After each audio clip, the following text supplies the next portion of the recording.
Jesús Zambrano, presidente nacional de este partido. Muy buenos días, presidente. Muy buenos días, Mónica, con el gusto de saludarte y a tus órdenes, como siempre.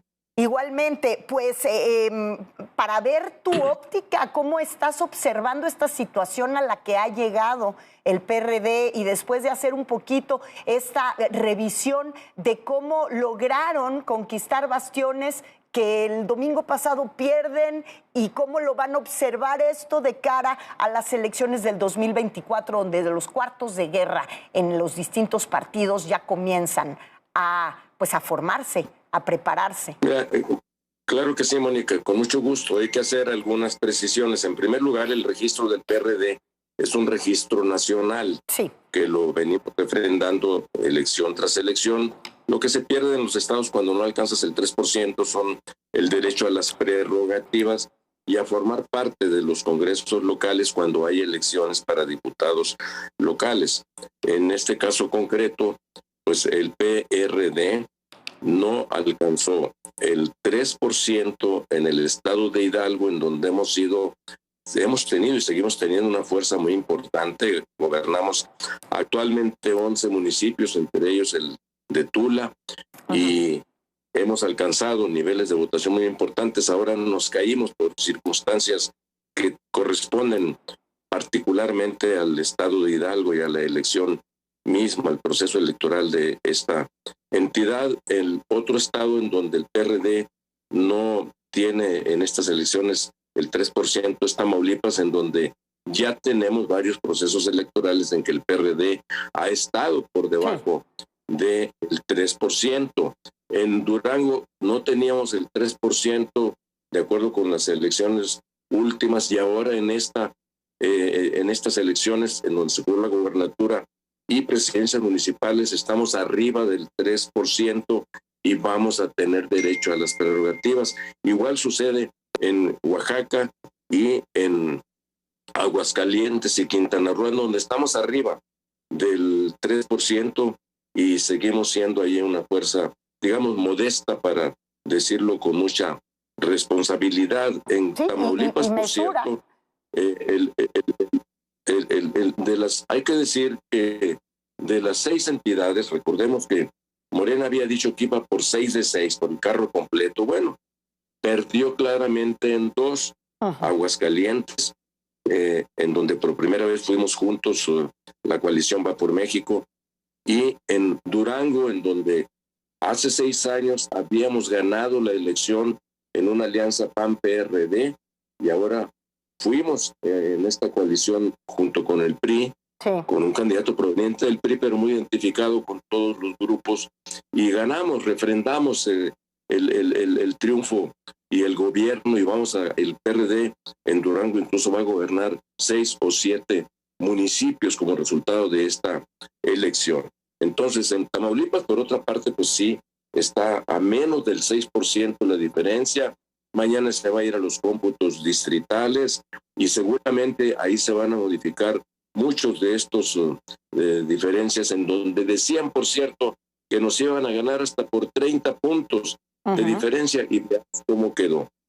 Claro, no se puede de ninguna manera cantar victoria. Yo te digo que en medio de un escenario que enfrentamos la elección de Estado de parte del gobierno federal, con todo el aparato del gobierno de la República echado encima, con funcionarios públicos desobedeciendo la ley y la Constitución, metiéndose en los procesos electorales, amenazando con retirar los programas sociales si no votaban por Morena. Lo decían, este ejército electoral privado del gobierno, que se llaman los servidores, yo le llamo vividores de la nación. Pues frente a todo eso, tenemos este resultado. Hay que revisar estado por estado qué fue lo que nos pasó y prepararnos para lo que sigue.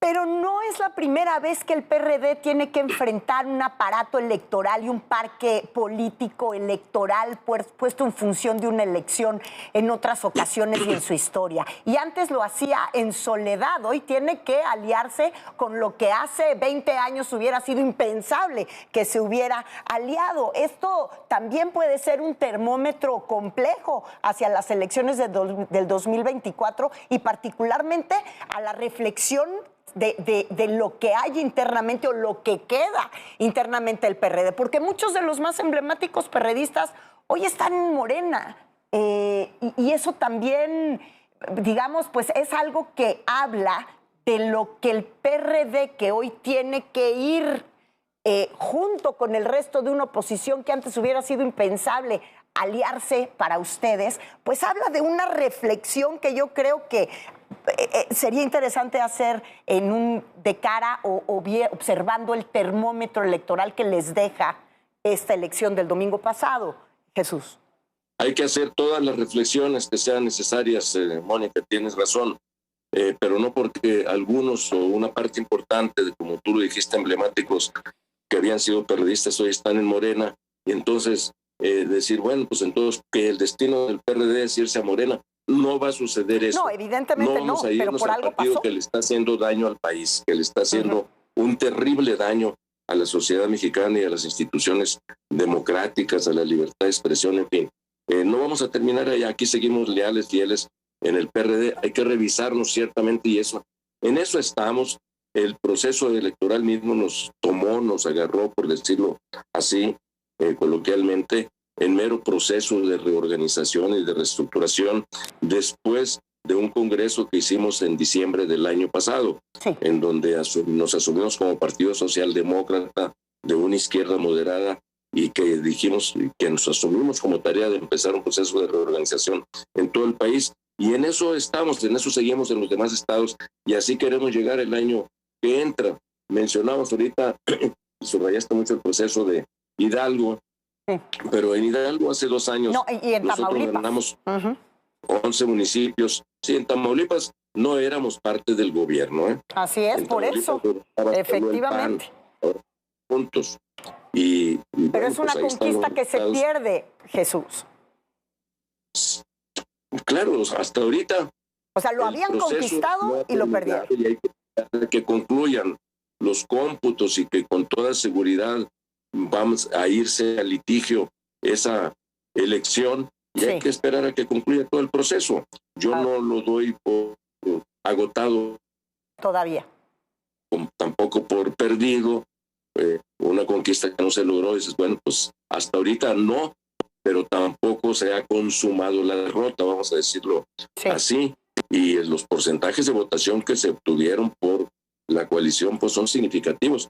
En Tamaulipas cuando decían que no íbamos a obtener casi nada, ¿no? Sí, claro. Entonces, bueno, hay que revisar todo ciertamente. Y mirando hacia el 2023 y luego hacia el 2024, porque las circunstancias del país cambiaron ciertamente. Antes nos enfrentábamos, como tú bien lo recordabas, a un partido que estaba en el gobierno y que actuaba como partido de Estado con todo el aparato encima. Y, por cierto, ahora que dicen, oye, pues ya Morena, 18 gubernaturas, ¿y cómo le van a hacer? Oye, en el año 2000, cuando el PRI pierde por primera vez la presidencia de la República, tenía alrededor de 30 gubernaturas en los estados. ¿No? Y perdió la presidencia de la República en el 2018, cuando Morena, con López Obrador a la cabeza, gana la presidencia de la República. Morena no gobernaba ni un solo municipio. Bueno, quiere decir que la lógica de las campañas y de las candidaturas presidenciales es muy diferente de a ver cuántos estados tiene. Sí, claro que cuentan, pero depende de la expectativa, depende de la candidatura, depende de la situación misma que vive el país y que padece la sociedad. Y vamos a ver cómo estamos en el 24. Pero se sostiene, para terminar, Jesús Zambrano, se sostienen las alianzas para las siguientes Hasta ahorita, elecciones. por supuesto que sí, hay que revisar qué falló y establecer mecanismos que nos ayuden precisamente a dar un salto hacia adelante, porque también no podemos caer en el conformismo. Tenemos un resultado bueno a secas del pasado domingo, pero no hay que conformarnos con ello. No, por supuesto que no. Muchísimas gracias, como siempre, el presidente del PRD nacional. Muchísimas gracias, Jesús Zambrano. Al contrario, gracias a ti, a ustedes, Mónica, y muy buenos días. Muy buenos días.